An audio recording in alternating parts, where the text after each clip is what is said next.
Hello, I'm Ian and I'm the vicar of St Matthews, and I'm just going to share a short reflection about something that's been a real encouragement to me over the last few days, and I hope it's going to be an encouragement to you too. It's not rocket science, but just something that's made a difference. Many people who know me will know that I'm generally a very keen gardener. I love it generally. I get out there at all times of year and I just keep it going. Do you know, I found it really hard this January. I know January is a tough month anyway, and the media this week have been talking about Blue Monday. With everything that's going on with the pandemic, there is an extra sense of heaviness I sense that everyone is feeling at the moment. There's lots of struggling going on, and I guess I'm feeling part of that as well, because I haven't even wanted to get out in the break times into the garden. I've just sort of looked at it, realising that there's lots to do, but thought, I just can't be faffed to do it. And it's been a real struggle to get out there. Also, it's cold, wet, manky, muddy. It's another wet, cold day today. But over the last weekend, I forced myself to get outside. I thought, I've just got to get some exercise. I've got to get some fresh air. So I went out very reluctantly and I started clearing a flower bed just underneath the window behind me here. And I was clearing all the leaves that had blown from trees in the road onto it over the autumn, and all the dead plant life that had died down on top of it. And I had a really lovely time.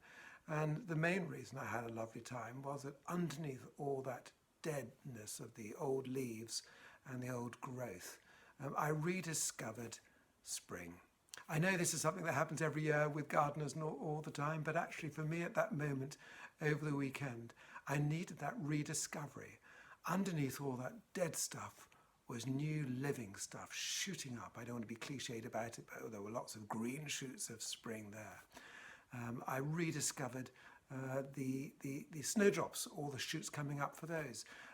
The hellebore plants, the flowers are beginning to peek their heads above. Often they're called Easter roses. Primulas and primroses that I planted from my mum and dad's garden had seeded themselves and were beginning to show new flower heads, and they're going to be great. And it just ended up being such a joyful rediscovery of that new life that comes with spring.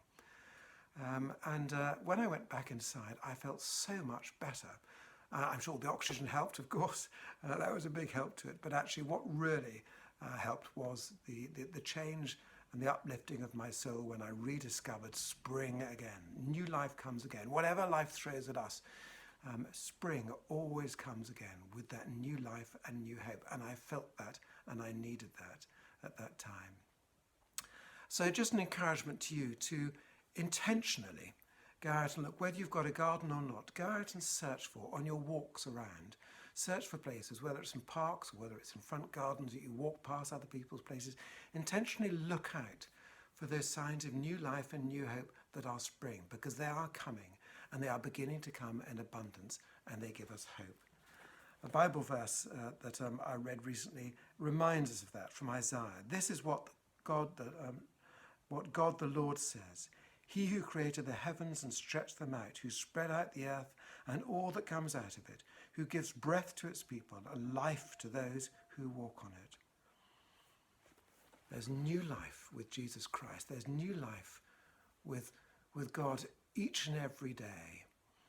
And in a week when we've been talking about creation care at St Matthews, I was reminded of that new life that I find all the time in Jesus Christ, in God the Father, through the new life of spring just underneath this window.